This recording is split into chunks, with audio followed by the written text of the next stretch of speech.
good evening, everybody. Good evening. Hope you are all safe and well. Welcome to the January edition of Your Questions Answered.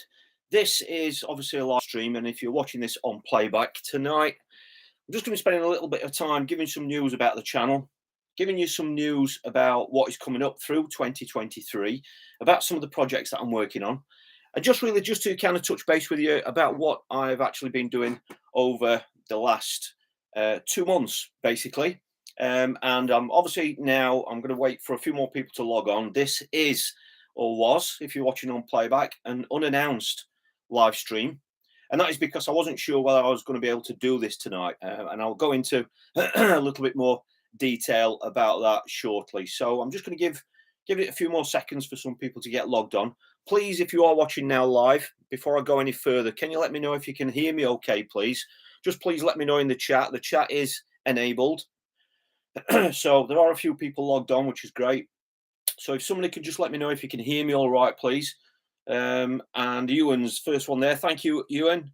Yeah, hear you loud and clear. Stuart Neville's here. Oh, great. There's quite a few people jumping on. That's brilliant. You can all hear me all right. That's great. Okay. Just going to give it a few more seconds, and then we'll get into the topic for tonight's stream. It's great to see so many people on at the moment. That's great, especially, like I said, this is unannounced. It wasn't advertised, but I am going to be giving you more information about what's going to be happening over the next 12 months. And I'll just give it a few more seconds. Oh, it's great. There's quite a few people on. That's brilliant. So Ewan's here. Stuart Neville May. Hi, Stuart. Ian Kelly, Simon, Peter's here. Andy, Neil, Gary, Richard Webb's here. So it's good to see some members here as well that are members to the membership channel. So that's great, as well as obviously plenty of subscribers on there as well. I don't know if we're going to have anybody here tonight who's not a subscriber. Anybody what's browsing. Mark's here, Christopher, Kevin, lots of thumbs up. That's great. Martin and John Fairhurst here as well. How you doing, John? I haven't seen you for a long time. Hope you're okay. So thanks for logging on tonight.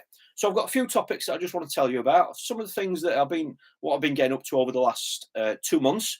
I've taken a little bit of time out. And a lot of the members that are watching tonight will know that I've taken a little bit of time out to just kind of review this channel, review a lot of the topics that I wanted to cover for this year.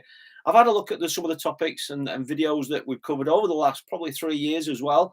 And I've had a look at which ones that you do prefer to watch, the ones that you enjoy most. And I've also been listening to feedback and kind of putting things together for what I will be filming for you this year. Okay, so thank you everybody for logging on so quickly. That's great. Before I get into these topics and things, please, this is, I'm here for you tonight. I'm here for you to just fire some of your fishing questions at me. So one thing I always try and do, and one thing I usually do, it's a little bit more difficult on YouTube because this is only being streamed on YouTube. And because this is going through the Catch Fishing channel, it does inevitably mean that there will be lots and lots of people on, I'm hoping. And so sometimes it can be a little bit difficult to keep track of everybody's questions, but I do my very best to answer all of them for you. It's a little bit different when we do the live streaming. We do at least 2 streams like this every month on the membership channel. And that is just because that's a smaller number of people, and that's easier for me to kind of interact with everybody so nobody gets left out. So if you've got any fishing related questions, please pop them in the chat so that other people can see them, and I can obviously give you some sort of an answer, or if it's just my opinion, in real time for you, which is obviously a lot more effective. If any of the members are watching, if there is any sort of difference in the quality of the stream, please let me know. I am using brand new equipment today. This is part of the reason why I'm doing this as well, just to test it, and it looks like it's working okay. So I'm hoping the picture quality should be better, the sound should be better, and everything. The streaming should be of a better quality. So please let me know what you think to that in the chat. So it's great to see so many people on. I'm just going to keep scanning through just to make sure I don't miss any of the questions. John Fairhurst, oh, good, thanks, mate. Back on the feeder scene this year. So no doubt I'll see you about at the Feeder Masters. Fantastic, John. That's great to hear. How did you all get on getting Feeder Masters tickets? It's a hot topic. And, I know it was nice to hear. I didn't hear as many people this year say they didn't manage to get tickets. Now, whether that's because they've stopped moaning about it, or is it because they all, you all got the tickets that you wanted, please let me know and let the other people know. my Feeder Masters ticket campaign was, I dread that day every year. It's no secret. It's a horrible day of the year when you're so passionate about being in that Feeder Masters final. Just trying to get tickets can be just as hard as qualifying, if not harder sometimes.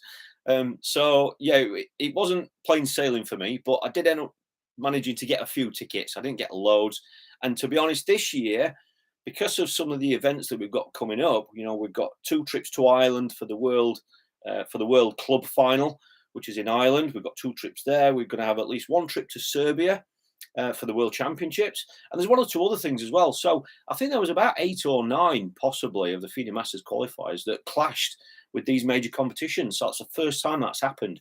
Usually I'm able to give Feeder Masters everything, and go in nearly every qualifier if I want to, but that wasn't the case this year. But obviously the fact that we're missing some of the qualifiers for world events, then obviously that's not a bad thing, is it? So great to hear you back on the scene, John. Hopefully you got some tickets if you're after some.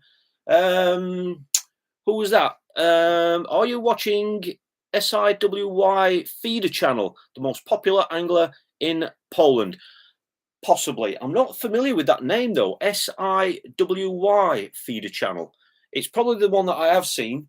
I have been looking at some of those videos. And while you are on and asking about that, because it's such a big, strong scene or feeder fishing is such a big scene in Poland, one of the things that I've been looking at over the 8 weeks, and I've reviewed so many things to try and make this channel bigger and better for you and more interesting, because I like to be interested in the topics that I'm actually filming as well. I did look at the possibility of having some of my videos actually translated into Polish. Please let me know what you think to that, because I know there are lots of Polish anglers that don't speak English, and if they do, they might not understand my accent, and I might speak too quickly sometimes. Let me know what you think about having some of the videos translated into Polish or some other languages, because there is obviously a cost issue involved in that. So please let me know what you think to that.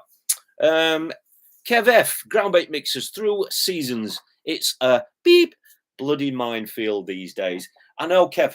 The ironic thing with groundbaits is, and I only spoke about this possibly last week, I think it was, on one of our members' live streams, and that is that the more experienced I'm getting in fishing, and the more experience a lot of the anglers I'm fortunate enough to mix with are getting, there are more and more groundbait mixers out there to choose from. But ironically, the groundbait choices that we use and the groundbaits we use, the actual number and variety of them is actually reduced.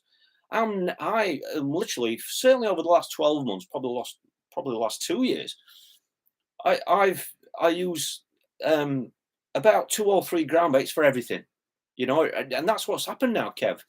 We've found 2 or 3 mixes that we really like, we're really confident in. We know what kind of a situation we'll use them in.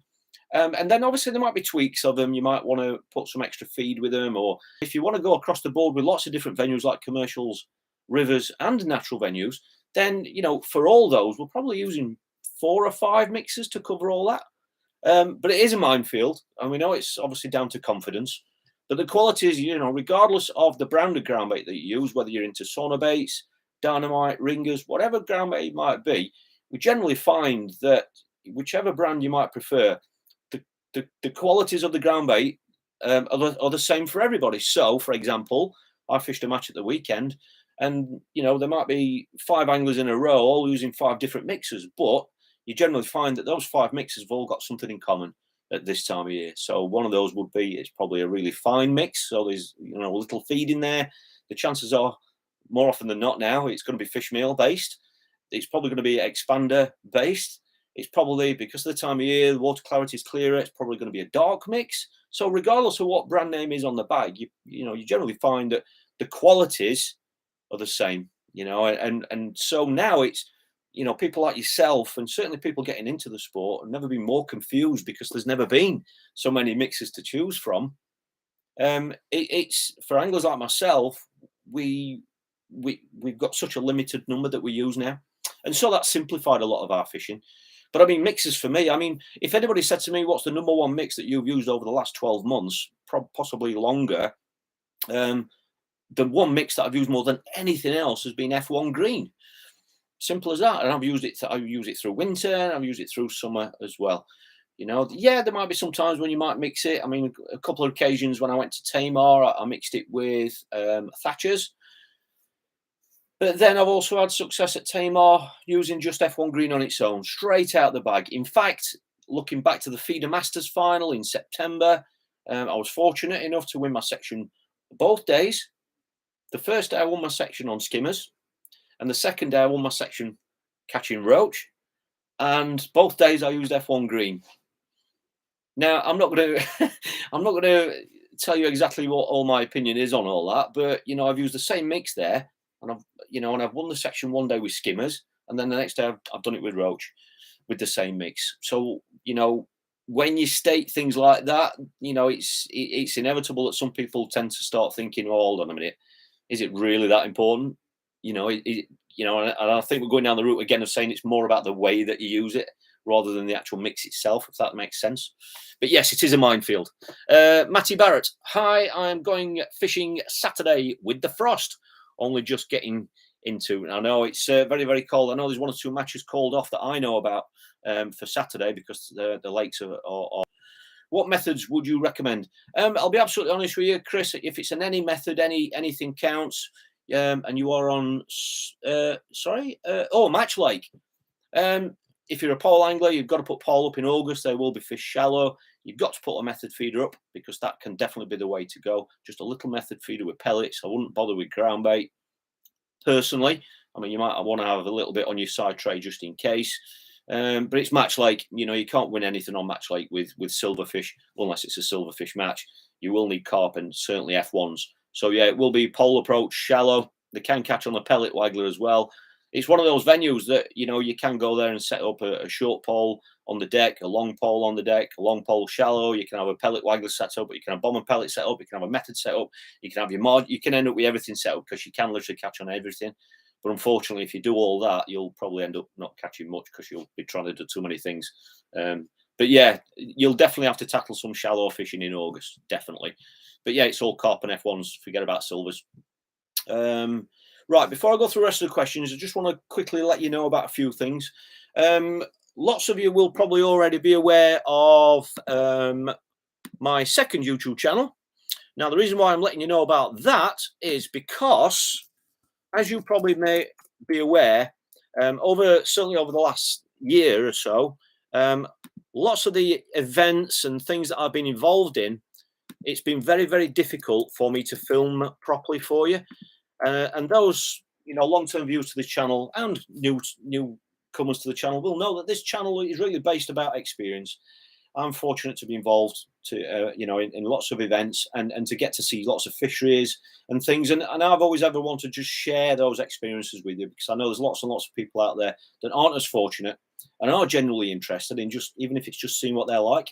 And so it's very difficult for me to do that a lot of the time, as you can imagine, when I'm away on England duty or when I'm going to be away at the World Club Final with Ringer Baits. It's very difficult. However, there are times when I can do a quick video or a quick upload or just an update video just to show you the venue and that sort of thing. And I can do that from my mobile phone. And that is what my other channel is about. Okay, so there are going to be lots of events this year that unfortunately I'm not going to be able to put into a nice polished video for you because, you know, filming isn't on those events number one priority. You know, I've got a job to do. So that's where the Fishing Life channel comes in. So if you haven't subscribed to that already and you are interested in those events, I've just put a link to it in the chat.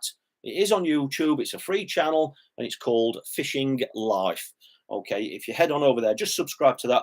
The events that I'm going to be in, when I'm not filming, I can still do a quick vlog video to show you the venue or just let you know how the match has gone and that sort of thing. So that's where that channel is going to fill in as well. Okay, and the other part of that channel as well, which is going to be rolling out from Monday, is that at this time of year, certainly January, there are lots and lots of events, lots of matches.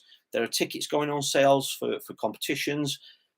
And people who aren't on Facebook particularly miss out on all of them or a lot of them until it's too late. So that is what the Fishing Life channel is all about. I'm going to be rolling out some vlog style videos from the bank, from the tackle room, from here, where I could just let you know about when tickets are going on sale for some of those matches. We can also talk about, you know, the results of those matches. just real vloggy style videos, just update videos, news videos, where it's just keeping you in the loop with stuff, you know, because there are so many occasions when I upload a video about an event and people didn't even know it existed. They would have loved to have been part of it. And that's what that channel's for. So it's Fishing Life. Okay, so that is, it's there already. There's about 5.5, I think there's nearly 6,000 subscribers already on there. So it is already established. So that was one of the things that I wanted to mention to you tonight. The other thing, I'm going to get these out of the way now for you, just so that I can get back to the chat. The other thing as well that I wanted to let you know, because I constantly get pestered about this, and that is that over the last 3 or 4 years, myself and the England feeder team manager, Dean Barlow, have been running group coaching days. Okay. Now, these are obviously perfect opportunities for people that maybe can't afford a one-to-one day, or they would rather have some fishing tuition or coaching in a group format where it's a lot more sociable, and it's obviously cheaper than a one-to-one day. And plus, obviously, you know, you get the chance to meet Dean as well. So basically, what we've done already is we announced about 5 group coaching days already. We've never announced them so early in the year. We have done them already. I think a couple of them, they were only announced yesterday. I think a couple of them have sold out already. So I think there are 3 available. I've just put a link to them. If not, just go to the catchfishingchannel.co.uk website. They are on there. The places are going to go quick. I think there's one on there for the River Trent. There's one on there for Southfield Reservoir, where we're bream fishing. And I think there's a very, very special one on there, which, and you know, this might not sound a big deal to you, but it is a big deal. And that is that we've been getting asked to run 1 or 2 group coaching days at the Mighty up at Tamar Lake, a venue that lots of you will have heard of. Lots of people never get a chance to fish it. It is playing host again to the Feeder Masters final. We've actually managed to get 2 group coaching days on there. Now, the first one, it was only announced yesterday. The first one sold out yesterday. Straight away, gone. All the places are gone. However, I think there are currently 2 places left on the one which is on the Friday, which is the 9th of June. There are 2 places left. They will definitely sell out. So if that's something you're interested in, head on over there. The link is there for you. Okay, I think there are 2 places left. But there are places left for the one on the River Trent and the one on Southfield Reservoir. And we will be announcing more throughout the year on different venues, because we know lots of you like those. So I've got those out of the way. Let me just have a quick look at this chat, because I don't want to miss anyone's questions if I can help it. Great to see so many people on unannounced. Chris Smith, hi Jamie. We've gone through that one. That's Match Lake at Larford. Matty, rod fishing. How would you start off the session? It really depends what you're fishing, whether it's with a waggler or a feeder. I mean, the most common way of starting a session with rod and line tactics is quite simply a feeder. And the reason why that is so popular, because you can put the feeder virtually anywhere in your swim. So it could be a long way out, even if it's miles past where you can actually lose feed.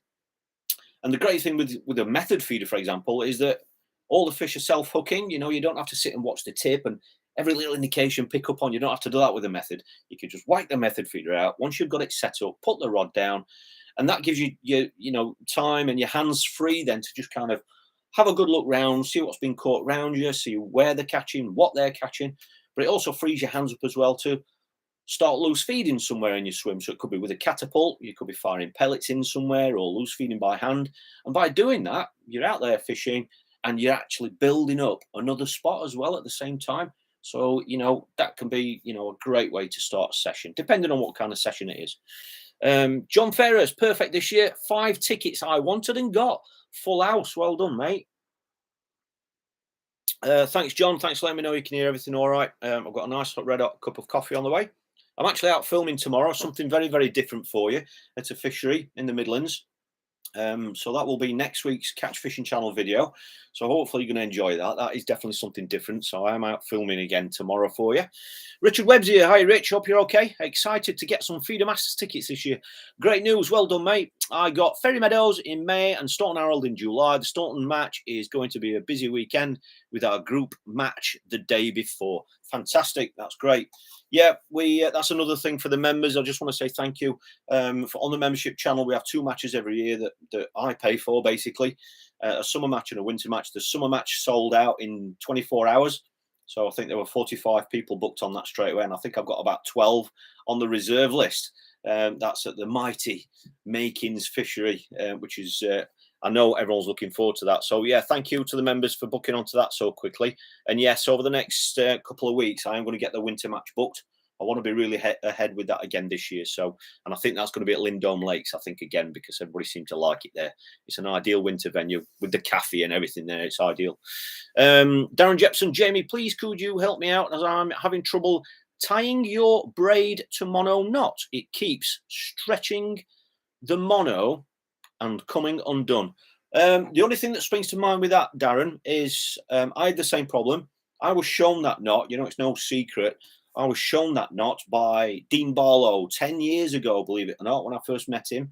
He showed me that knot, and I haven't found another knot better than that. And I haven't had any reason to change that knot. However, when he showed me how to do the knot, he did it 2 or 3 times. I got my head around it. I could picture it in my head.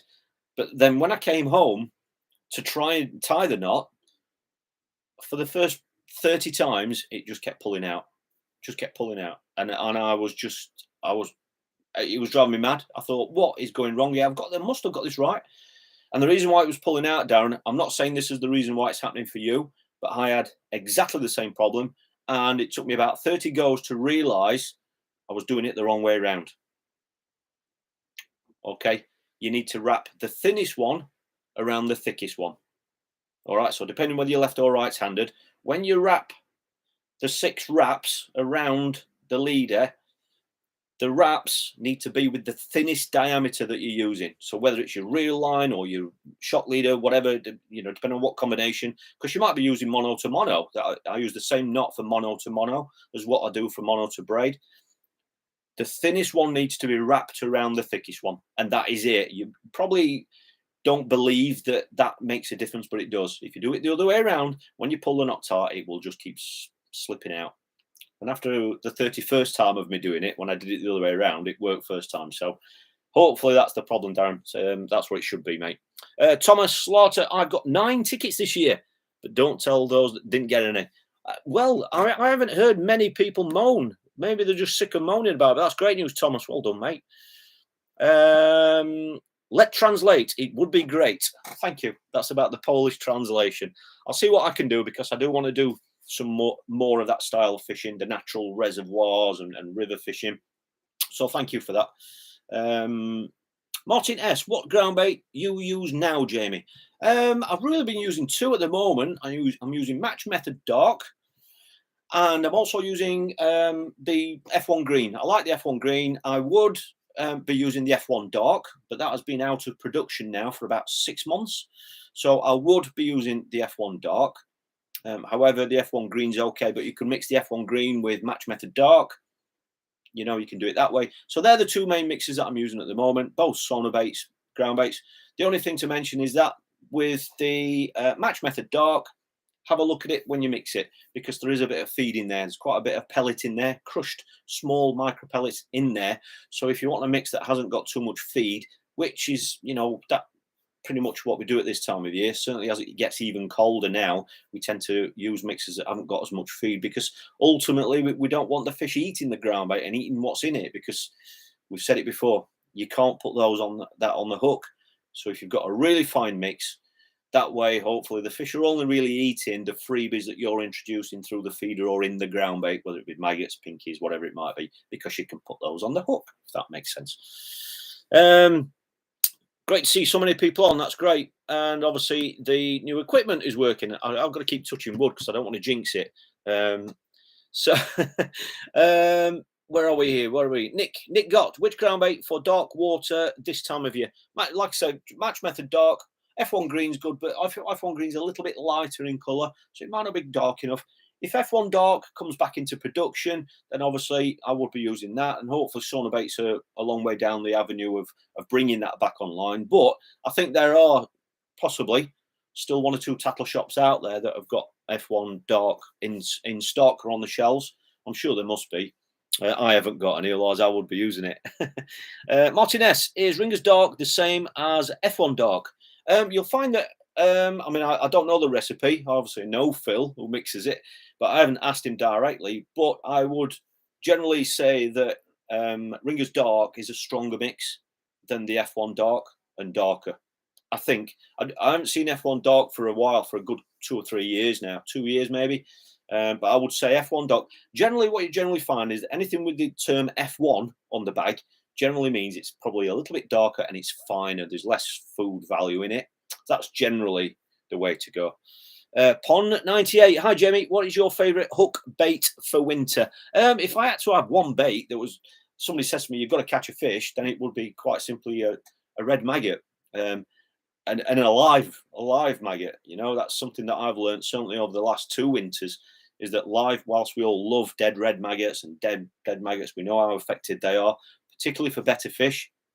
When it's really hard, a live maggot, you know, it's amazing how many times you don't catch on a single dead red or 2 dead reds.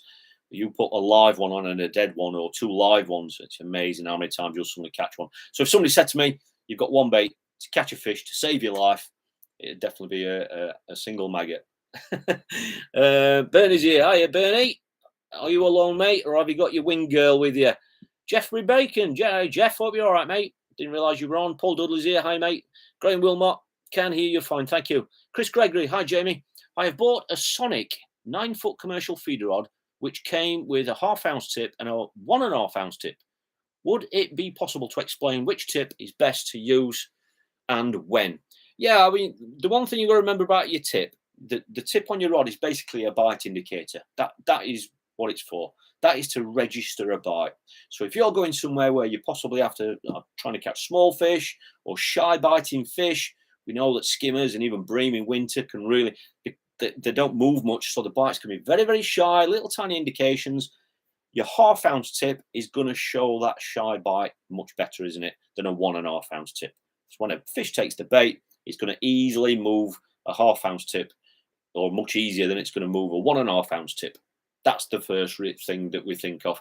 Okay, so if you're fishing for shy biting fish, a 1/2 ounce tip can just show up those really shy bites. Okay, however, it's a 9-foot rod that you're using, so you're not really going to be fishing at range, are you? But if you did find that you wanted to fish a little bit further out, a 9-foot rod, I don't know that rod personally, but a 9-foot rod, you know, depending on the action of it, you know, if you want to go out to 30 meters or 40 meters even, then you want to be using your 1.5 ounce tip, because that's just going to give it a little bit, you know, a little bit more poke to help you get your feeder out there. Okay, because what can happen is if your tip's too soft and you go and you punch it quite hard, what happens is your rod is obviously quite stiff. It does bend obviously, but your rod's stiffer than your tip. So as you go forward like that, you don't keep going forward, do you? You actually stop like that, don't you, when you cast? Well, when you stop, if you've got a really soft tip on, your soft tip doesn't just stop like that, does it? It goes down and up. It does that. Does, you know, as the feeder's going out, and that bouncing, that can cause crack-offs because your line is going through those your guides, the rod guides, so fast that if your rod's doing that as well, that's how it can lead to crack-offs. And you know, the other thing that's one thing worse than a crack-off is breaking your tip. So you don't want to do that. So if you are going to go out further, you want your 1.5 ounce tip in. And if you're fishing a method feeder, you could just fish with a 1.5 ounce tip all the time, to be quite honest, if you need to, because you know the method feeder is a self-hooking way of fishing. You know, you're not watching the tip to register bites. You know, with a method feeder, the fish is either on or it's not. You know, and when they're on, it's hooked and it's running out of the peg. So you know, bite indication isn't so difficult. And the other thing to bear in mind as well is if you are going to use your 1/2 ounce tip, just think very, very carefully and look at the conditions about where you're fishing. Because if you, for example, are casting 25 meters with your 1/2 ounce tip, if there's a strong wind blowing, you know, inevitably, particularly on it, I mean, you said it's a commercial rod, so I'm assuming you're fishing commercials or that type venue. When there's a wind blowing, it moves water around the lake, you know, so there will be some sort of a tow. And the further out you go, the more tow your line is going to pick up. So you might find that at 25 meters, when it's windy, a 1/2 ounce tip isn't strong enough because the tip is just going to be bent right round like that, because the tow is pushing on your line and that is bending the tip. So you're not going to be able to see bites properly. So it's a fine balancing act. But yeah, I hope I've explained that all right for you, mate. But yeah, but be very careful with the 1/2 ounce tip. You know, last thing you want to do is obviously go breaking tips. Jeff Bacon, dark for clear water and light, such as crushed expander for coloured water. A good starting point, Jamie. Yep, perfect, mate. Generally, clearer water, the darker the mix, the more coloured the water is, the lighter the mix we use. That's generally the rule that we go by. Marrow's here. Good evening, Marrow. Hi, Jamie. Do you use plastic band tendrils in river fishing? I'm not sure what they are. Do the Matrix designers have plans to create river feeders with spikes? I'll be absolutely honest with you, Marrow. I very much doubt it. I don't think they will. Just purely because they are so... For anybody what doesn't know what he means by feeders with spikes, basically it means a feeder that has got a couple little wire legs coming off the bottom of it, or 2 or 3 or whatever. Basically, they are designed for rivers. It basically means that when the feeder goes out, obviously rivers are flowing. As the feeder hits the bottom, the spikes are designed to help and try and stick in the bottom so that it's easier to hold bottom. Because when you're fishing those sorts of rivers in that style of fishing, you want your feeder to be stationary on the riverbed. To be honest, Maro, I don't think so. I haven't asked the question. It's not something I've ever heard mentioned. But knowing the brand manager, Sean Little, I think that's just a little bit too specialised. I think it's too niche. So therefore, I don't think we'd sell enough of them. I might be wrong, but I can ask the question. Is it something that you're obviously into? You're obviously fish like that, don't you? Stephen Armstrong's here. Hi, Stephen. Roland Jones, hi. What's best way to fish Carmill Dam in August for the Feeder Masters qualifier?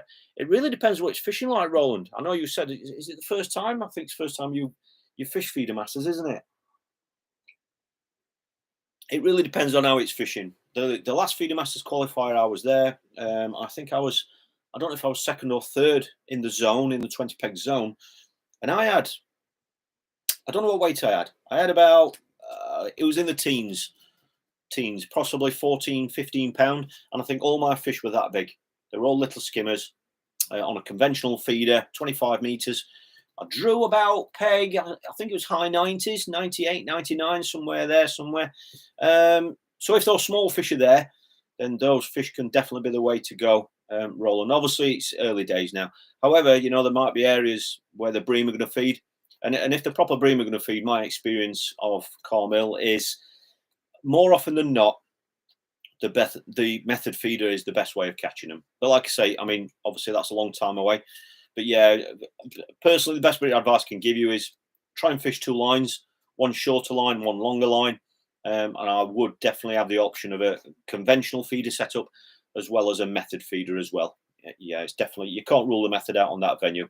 And there'll be so many people fishing it as well, you know, and that could be one way of picking out the better stamp fish. But yeah, I might see you there. I think I've got a ticket for that one if I can fish that one. I think I've got a ticket for it, Roland, I think. Nick's here. Hi, mate. Catch a cow. Hi, guys. Jason Self. Hi, Jamie. I've just bought a Horizon X 13-foot waggler rod. What is the best size reel to marry up with it? 4,000, I suspect. Yeah, 4,000 is nice on it. That's what I used on the Trent last year, on the River Trent. So I used... well, it was an Horizon 4000, but I'll be absolutely honest with you, I'd be just as comfortable with the 3000 reel on it. I'm currently using the new XR reels at the moment, the XR 3000s and 3500s, and they're absolutely brilliant, you know, and they're not too big and bulky, you know, they're quite compact.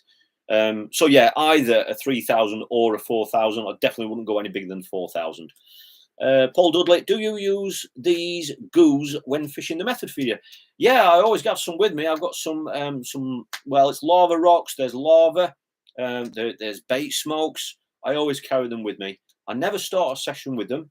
I always like to try and I'm not alone with this sort of thinking. Obviously, you know, I'm mixing some privileged circles, and I know how a lot of those anglers fish. And generally, the general rule is what we try and do is we'll try and catch with our usual mix, without any goos or anything like that. Try and catch without them first. And then when it goes iffy, or when you stop catching, or if you can't catch, that is when we start trying goos, just because it's something different. You know, if you was to start a session on the goos, then, you know, you haven't really got anything up your sleeve for later on, you know, to give it like a big impact. So that's really what we tend to use goos for. And obviously, if you catch with it, you keep doing it, don't you? So yes, we'll always carry some with us. Flavors, but for me, I mean, I am a believer that I think the flavor does make a difference sometimes. But for me, a lot of the time, if I'm using it for impact, for my own personal confidence, I think it's more about the color that comes off. And I haven't found a color that's better than another. I think it's just the fact that it's just something different sometimes, whether it's red, orange, yellow, whatever it might be, you know. Does anybody else use goos? Please let us know in the or bait smokes or lava rocks or anything like that. Daniel, do you think flavour of a pop-up is important or just the colour? Personally, with pop-ups and things, it is down to confidence. And for me, I think it is more about the colour. The size as well is very important. You know, that's something that we've learnt a lot about over the last year or two. The size can make a huge difference for whatever reason, whether it's a visual thing or whether fish associate smaller baits as safer now because they've been caught that many times on 8mm wafters or whatever. Who knows? But, you know, there's one thing I do believe, and that is, you know, a lot of people say, oh, there are lots of fish wising up to this and that. And I'm not a massive believer that every fish in the country that weighs 10 pound is as wise as the next carp in the next lake that's 10 pound. You know, every venue gets fished differently, different baits, different volumes. Some fisheries get hammered. Some fisheries, you know, there are 10 pound carp on some venues that have never been caught, whereas there's some 10 pound carp in some venues that have probably been caught 100 times. So, you know, I think it's very much a specific thing to each venue, if that makes sense. I don't know if anyone else agrees with that or not, but that's my way of thinking about it. Colin Williamson, when are you coming up to Scotland, Jamie? I haven't got any plans to go to Scotland. I mean, I've only really fished in Scotland once. I had one weekend fishing the Loch Ken, or one of the Loch Ken festivals. And I didn't have a great weekend, I'll be honest with you. That was when it was just after we got back from, or was it just before Italy for the European Feeder Challenge. I was struggling with my shoulder. I had a bit of a trapped nerve in my shoulder and I was really, really suffering. I was on painkillers and the painkillers were making me ill, but that's, I had to have those to get shut of the pain. And it was also Loch Ken when it was red hot and you were getting absolutely annihilated by mosquitoes. So you had to have your hood up and everything. So you're sweating because of the mosquitoes.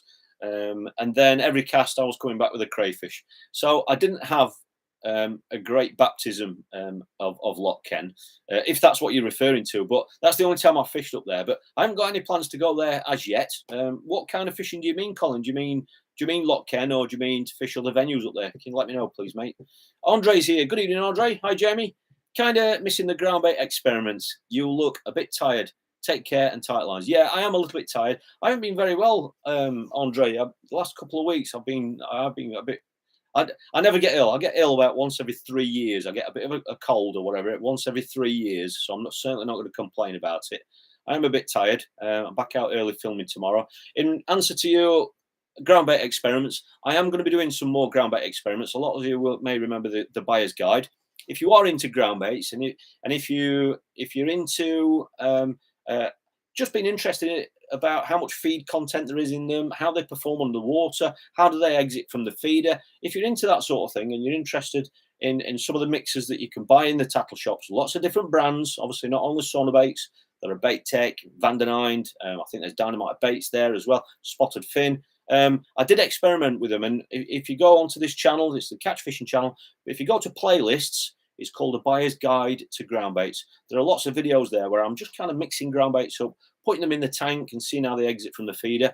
And just let you know, Andre, I am going to be doing some more of those. I've got some Sonobaits mixes here that I know people want to see how they perform underwater. So I am resuming that. I've been planning that today. So there are some of those coming for you, Andre.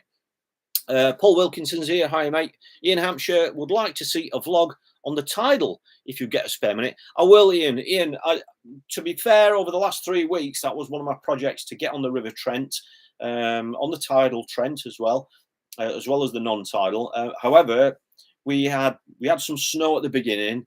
Then we've had all that rain, so the river has really been unfishable on the days when I've been able to get there. So it's definitely on the list for this year, Ian.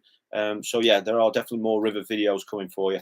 Darren Jepson, thank you, Jamie. I'm left-handed and I've been wrapping the thicker shock leader mono around the thinner braid.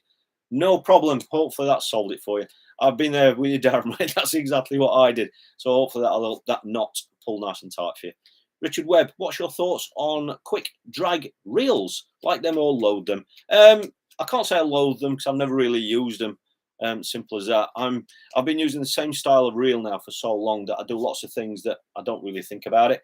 You know, like when you hook a fish, I automatically go for the drag, for the back wind. I don't even know I'm doing it anymore. You know, things like that. And I'm not really going to gain anything by changing to a different style reel. But you know, I mean, Matrix. We are developing other reels as well, but I've never really used that style, so I can't really say whether I like it too much or not. Joshua, just on the match fishing, what elastic should I use, please?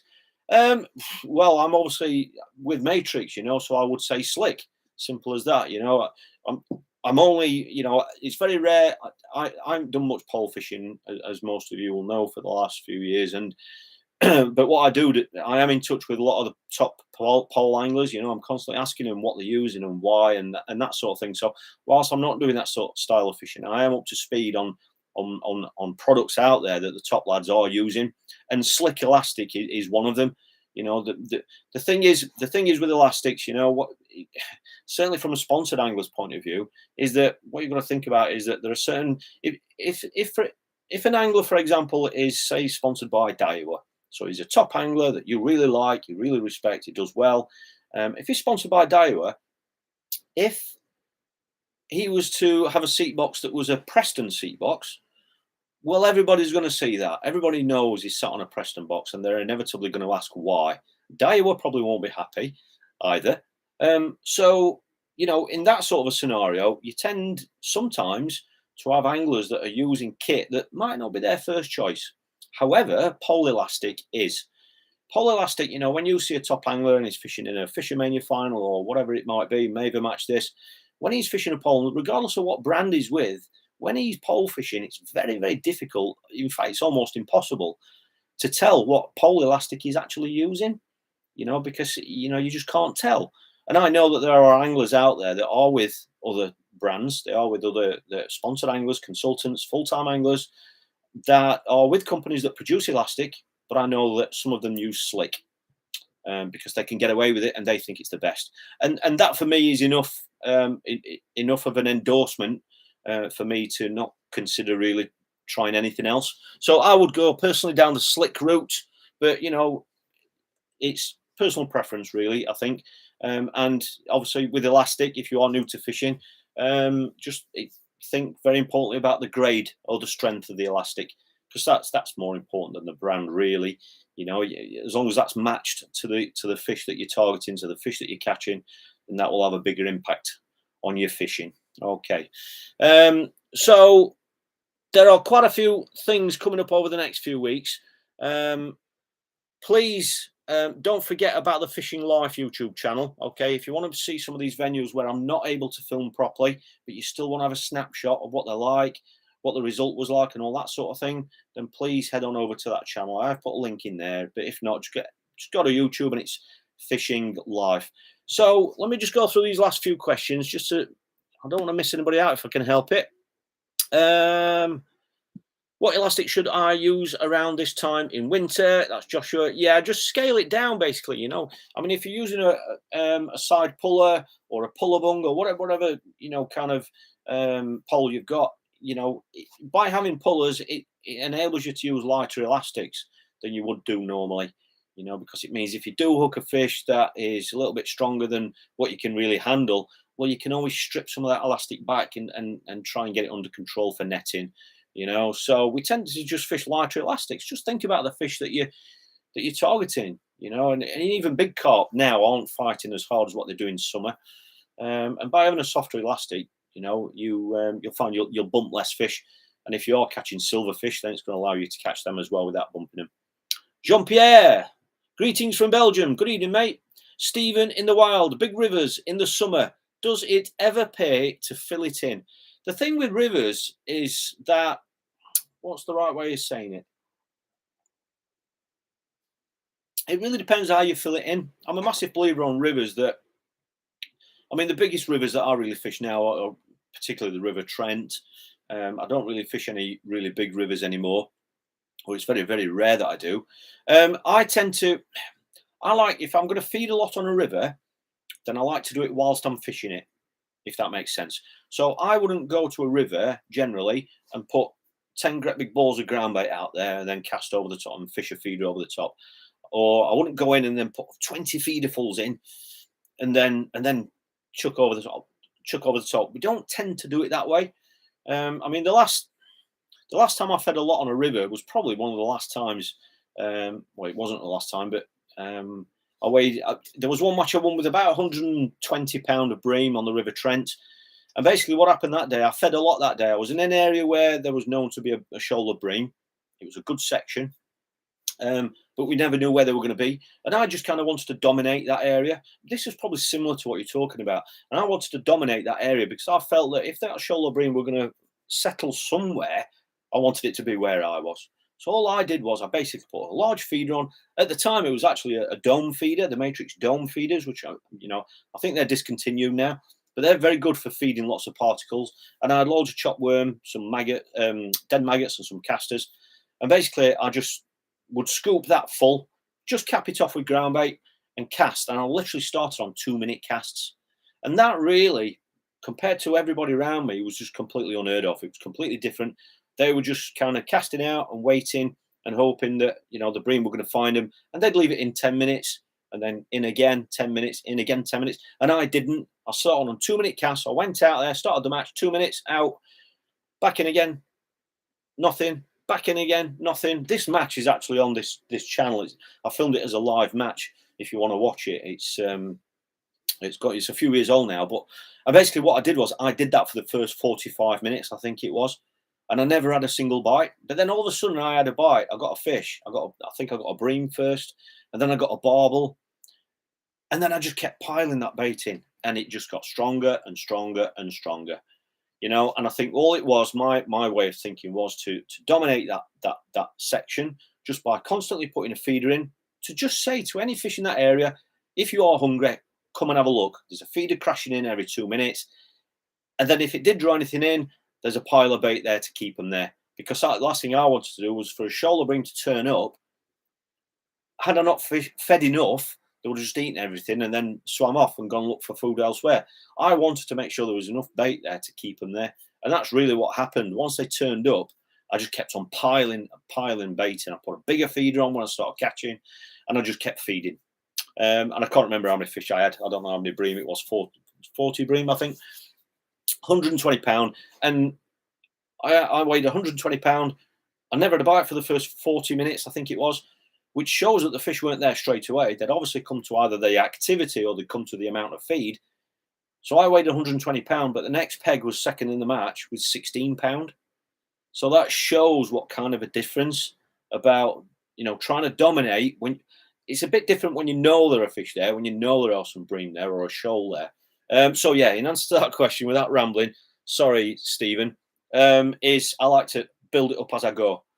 And that also means that you feed into your bites as well, which basically means that if it is going to be a harder day than what you suspect, then you haven't piled loads and loads of bait in, where if 2 bream turn up and there's 1,000 freebies on the bottom, then the chance of them finding your hook bait is going to be much slimmer, isn't it? Whereas if you do start catching and there ends up being more fish there than what you think, then you're feeding to the number of bites that you're getting. If you're not getting loads of bites, after an hour, I wouldn't have carried on doing that for over an hour. I possibly would have just eased off a little bit. If no one else had caught, I probably would have thought, oh, hold on a minute, this is not going to be as good as what I thought, so I'm going to ease off. So yeah, it's feeding to your bites. I hope I've made sense with that. Simon Devaney, what's your favourite venue and why? Do you have a bogey venue? Oh, yeah, I've got a few. I haven't really have I got a favourite venue? No, I don't think I have got a favourite venue. I'm going to be really, really boring and say, no, I haven't. My problem is I like variety. I really do like variety. This is why I can't stick to one venue. However, some anglers fish the same venue for 2 and 3 days a week. Yes, that is the way to go. If you want to dominate your match fishing, that's what you've got to do. You've got to specialise on a venue, because you get to know it and you bang up to speed on it. And, that is the way to go. But I can't do that. I can do it for a short term or a short period. So if somebody says to me, right, you've got a 6-match series, 6 consecutive Saturdays, I'll put the time in for those 6 weeks on that venue. But I'll tell you what, as soon as that's finished, I'll just be glad to get off somewhere else and pick a different rod up or just a different scenery. So no, I haven't really got favourites. But it's the variety that I like, which is not ideal in match fishing because that's not the best way to get results, is it? Going from venue to venue. Mad Dog Windle, good evening, mate. Hi, Jamie. I'm a matchman from Sheffield. All right, okay, mate. And I'm looking to do a bit of trotting on the River Don. Where would you recommend going? Cheers, tight lines. It really depends what you're after. Yeah, it depends what you're after. If you don't mind catching trout and grayling, game fish basically, then the upper stretches up around Hillsborough, all the way down through salmon pastures, you know, they're the great stretches for it. In fact, just forgive me a second. Let me just. I was just going to see if I could dig a video out for you. Let me just have a quick look here. I produced a video not long ago on the salmon pastures stretch. I was just seeing if I could find it for you. If you head on over to the Fishing Life channel, it's the one I mentioned earlier. If you head on over there, can't find it for some reason. Yeah, if you go to Fishing Life channel, but there are a couple of videos on here.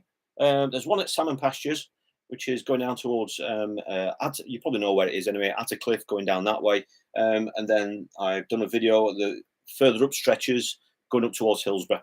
So they're great if you don't mind, if you want trout and grayling. Okay, it's very, very shallow. So if you're going to trot, you'll need a stick float that's only light. It's only 2-3 foot deep in places.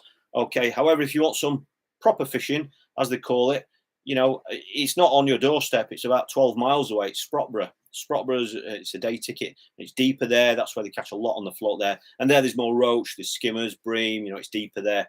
But that's a lovely stretch there, mate. But there are other stretches that I haven't fished. But yeah, I mean, to be fair, I've had a walk down the River Don today, and I found 1 or 2 areas that I want to try. But the problem is, as you can imagine, going through the city centre, and I've got a series of videos going on here as part of the Random Adventures series, exploring the River Don, particularly through Sheffield. But as you can imagine, you know, it's an industrial city, you know, so the access is a big problem in a lot of areas. And safety. There are some places. I've seen 1 or 2 places today that look brilliant fishing, but I'm not quite sure I'd want to sit there on my own all day because you never know who's going to be wandering about on some of the areas that I've seen today.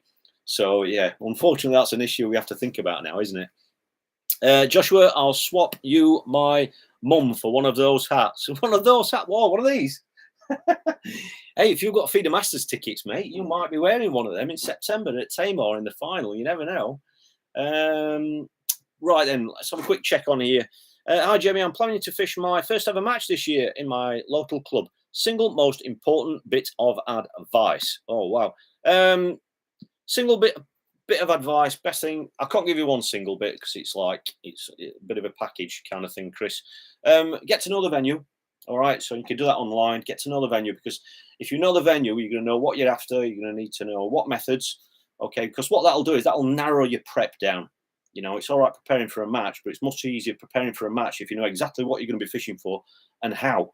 All right, so that'll make you prep. And then once you've got those 2 right, your third one then will help you make a decision on your baits. You know, if you're after roach and silverfish, for example, then maggots, casters, and all that sort of thing. If you're after carp, you're probably going to be more pellets and corn. Are you with me? So just do a little bit of research on that. You need to know that information because that'll help you do your prep. Okay. And if you haven't got any strengths, Chris, just try and stick to your strengths. Don't try and do too many different things. You know, I still see it now. There's so many people out there, and I'm not knocking it. You know, I'm not knocking it because I know most of it is enthusiasm, which I love. I love the fact that there are 50-year-old men that are members to my channel that can't sleep the night before going fishing. I think that's absolutely brilliant. You know, and they wake up at 4 o'clock in the morning and want to start loading the van up, you know, 2 hours early. Yeah, I think that's brilliant. But because of that, sometimes when they get to the bank, you might end up with too many. You've got 5 top kicks there, a waggler, a bomb, a feed. You know, sometimes you can have too many options. So keep it nice and simple, Chris. Get to know the venue. And if you can go and have a bit of a recce on it, then do that. But, you know, you might not need to do that. So, yeah, just do a bit of homework and keep it simple. Keep it simple. But stick to your strengths if you have got some. Chris Gregory, thank you. No problem, mate. Hi, Jamie. Very good live. Greetings from Serbia. Good evening. We are over in Serbia later on this year. Just to let everyone know, the England feeder team has been announced for this year. Basically, Dean Barlow, the England manager, has gone with exactly the same setup as last year. Most of you will already know that England we won a silver medal at the World Championships in Belgium. There is a video about that on this channel if you want to have a look at that.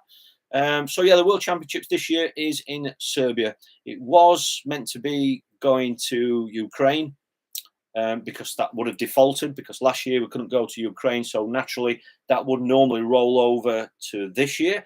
But obviously, the situation in Ukraine means that we still can't go there for a World Championship. So Serbia were awarded the World Championships. So we will be going over there in July, I think it is, for the World Championships. So yeah, so we've got the same team, which is Steve Ringer, Phil Ringer, Rob Wootton, Lee Kerry, and Mick Viles, and Will Freeman. So they're the 6. Dean Barlow is the manager. I'm still the assistant manager. And then we've got a fantastic team of Graham West, Eddie Bryden, and Richard Wilson, who are going to be there with us, just doing what we did last year. It was a fantastic performance from everybody last year. Everybody, even the backroom staff, did a superb job. And obviously that helps give the 6 anglers, a fantastic foundation that frees them up to hopefully just think about the fishing, which is obviously very, very important. So that was just a bit of an update for you. Updates like that are really what I'm going to be showing you on the Fishing Life channel as well, because I know there's lots of things that a lot of people miss out on because they're not glued to Facebook all day like some people.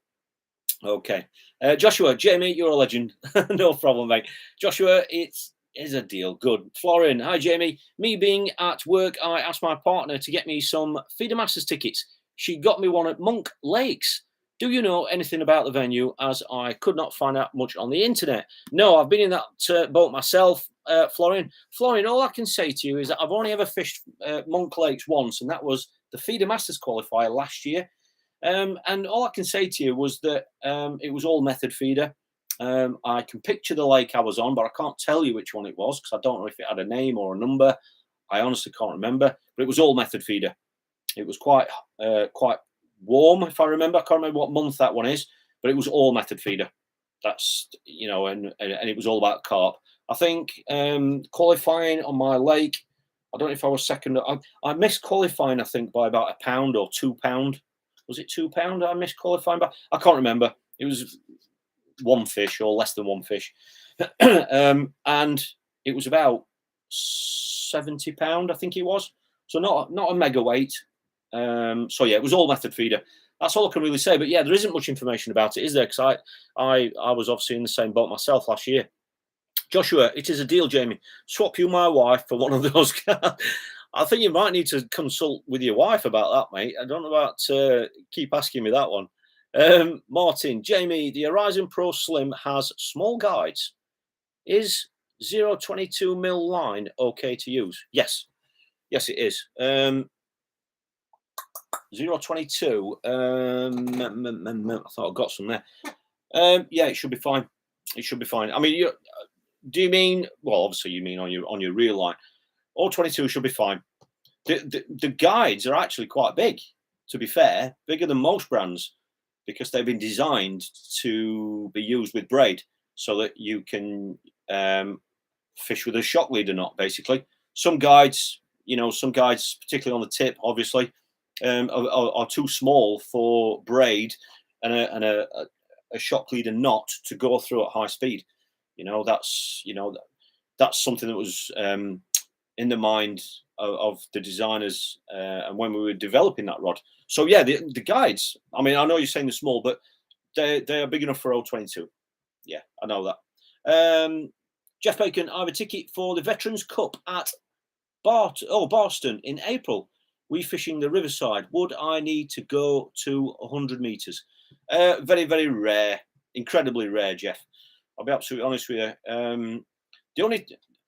You're probably only going to have to cast long on certain pegs there, and even then, I haven't drawn that area for about 5 years.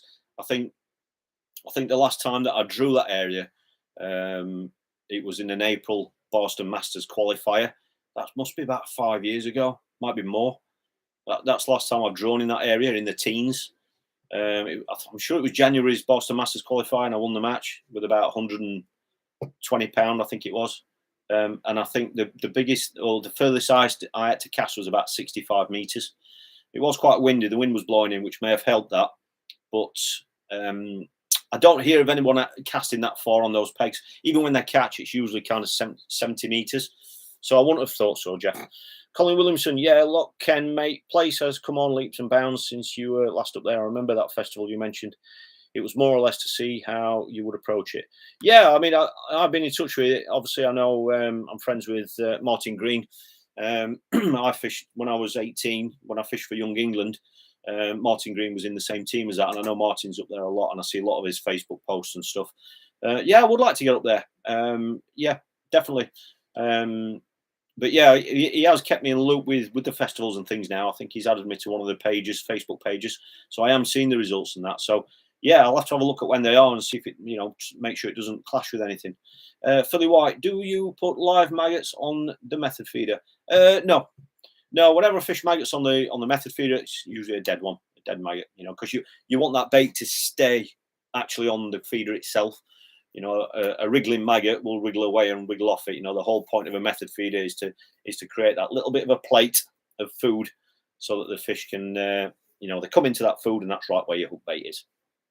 Kev Mills, Jamie, any more underwater videos coming up, pal? Yes, I've got all the equipment here. I've got a new bit of equipment that I was out with last week that's going to enable me to do some different kind of filming underwater. So yes, they are all on the way. It's just very, very difficult sometimes to find the right conditions, because of the water clarity. Then I've got to think about the way that I'm going to film it. But I've also got to think about what I'm filming, what the topic is. Is it the way the rig's performing? Is it the way fish are feeding? It's just taking a little bit of planning. But yes, Kevin, definitely on the way. Maro, what feeder will be the best for giving wet ground bait like mush? You either want a plastic feeder, open-ended. I keep looking in here as though there's going to be something there that I want, and there isn't. Yeah, a plastic open-ended feeder can be great for wet mix, or some style like a window feeder. They're great for wet mixes, wet ground bait. They're great. They just hold into it better. Grip mesh feeders with the spikes on the middle. They can be good for holding a stodgy ground bait. I used to use those years ago. So they can do it, but it depends on the consistency of your ground bait and how mushy it is. Paul Dudley, where are you in the Midlands tomorrow, mate? I'm going to be at I don't actually know because I've got a list of 3 different places. So I need to have a look at the weather. I need to see where's going to be frozen. And I also need to speak to the owner as well, which is my next phone call after this stream. So I'm not actually sure yet, Paul. Nathan Davis, you have a great presenting style, Jamie. No problem, mate. David, thank you, mate.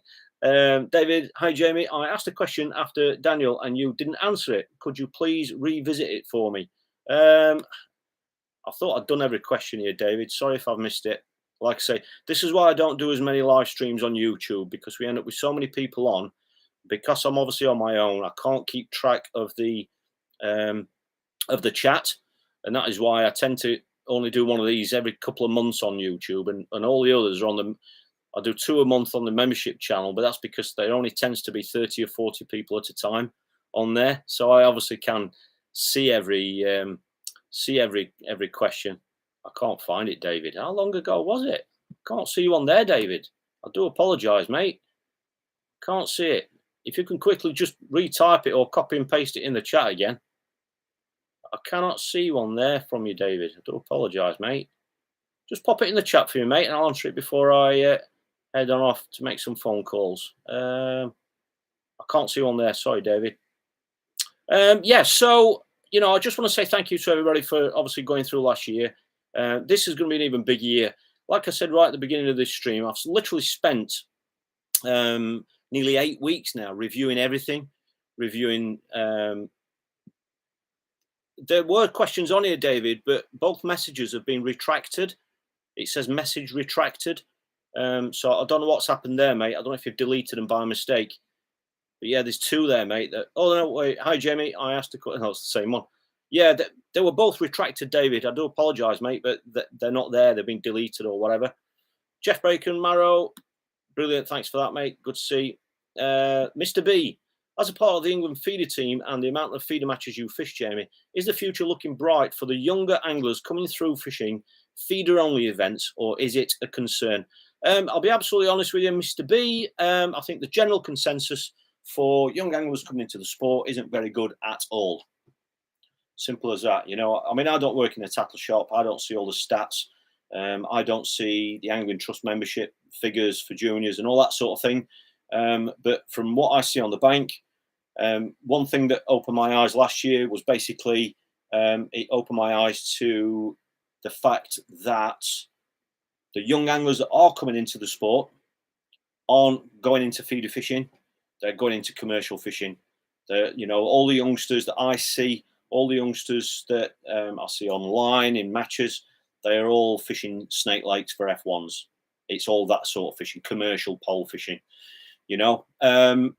And obviously that's not a bad thing. That's a great thing for whatever branch of the sport youngsters are coming into. I think it's great, but I don't think it's great. And it's something that I've thought about. It's something that I've kind of, without saying too much, I've thought about what I could possibly contribute to encourage youngsters to come into the sport. But that's something else, a different issue for a different day, really. But the general consensus is there aren't many youngsters coming into the sport. Simple as that. Carl Hughes here. Hi, Carl. Hope you're all right, mate. Would you use braid on a river? I've experimented with braid 3 times on the river, particularly the River Trent. One of them was a match that I mentioned earlier, what I won on the Trent with 120 pound of bream. And in a nutshell, Carl, I don't like it. I don't like braid on the river. Simple as that. I tried it 3 times. I spoke to anglers that do it. I don't know many anglers that do use it. I can name 2 or 3 that do. They like it. It is for them. They like it. That's fine. I've tried it 3 times. I don't like it. I just think it's a little bit too direct. And the other reason why I don't use it, Carl, and this is obviously getting a little bit more technical without boring anybody about it, is basically when I'm fishing a feeder on a river, I like the feeder to just hold bottom. It's all a fine balancing act. That's generally the best way of fishing with a feeder, is to have it so it's just holding bottom. Okay, and the way that you do that is by having a feeder on that's just holding bottom. But what you also do is you have a bit of a bow in your line, and the water is obviously hitting that line. It's hitting the line, causing drag, and that is trying to dislodge the feeder. So it's a fine balancing act between having a feeder that's just heavy enough to hold bottom and having a loop or a loop in the line that creates just enough tension to not dislodge that feeder. So that when a fish takes the bait, all it's got to do is just touch it, and that dislodges the feeder, and that's when you get your drop back, and that's when the fish is on. Okay. By using mono over braid, for example, say if you're using an 010 submerge, or which is the main braid that I use, 0.10 submerged braid, that is the diameter of it, 0.10. If I was going to be using 6 or 8 pound line on a river, which is what you'd use, you're looking at diameters in the region of 0.18 or 0.2. Okay, so it's a thicker diameter, twice the diameter than what the braid is, so that is going to pick up the flow. So that helps me balance my rig better, if that makes sense. I don't know if that makes sense. And the other reason as well is a lot of the time when I'm fishing on rivers, I just like to have a bit of stretch in the line, a bit more stretch, and certainly the rivers I fish, you can be fishing I fished on the River Trent quite a lot last year. I mean, we won the feeder national championships on the Trent last year. And I think in nearly every single match that I fished in the lead up to that national, I hooked and landed barbel. I don't want to be playing barbel on braid. I just don't want to do it. Thankfully, I think I landed just about every single fish I hooked. The biggest one, the smallest barbel I had was about £1, and the biggest barbel I had was over £10. But because I had mono on, that helped me land them. If I'd hooked them on braid, I dread to think what it would have been like. It's a personal thing, but that's my reason behind it, Carl. Julian, when would you use a window feeder over a cage feeder? Window feeders, basically, just look at the design of a window feeder. You say window feeder, there are about 3 different styles of window feeders now. There are some that are enclosed, some have got mesh in them, some have got holes in them. Basically, the main time that we use a window feeder is to get the bait down. So if you're fishing in deeper water and you want to encourage them to get the fish down on the deck, then that is why we'd use a window feeder. That's the main reason. Okay, so and the other reason would be to put more particles through. The main reason why a window feeder was designed, or the idea, or one of the ideas behind a window feeder, was to feed lots of particle. You could put lots of particles in there and literally just cap it with ground bait. And that's why it was good for places like Ireland, where you might be trying to get through 3 and 4 pints of casters. That's almost the only feeder that you can do that with, if it's a big one, by feeding lots of particle, very little ground bait.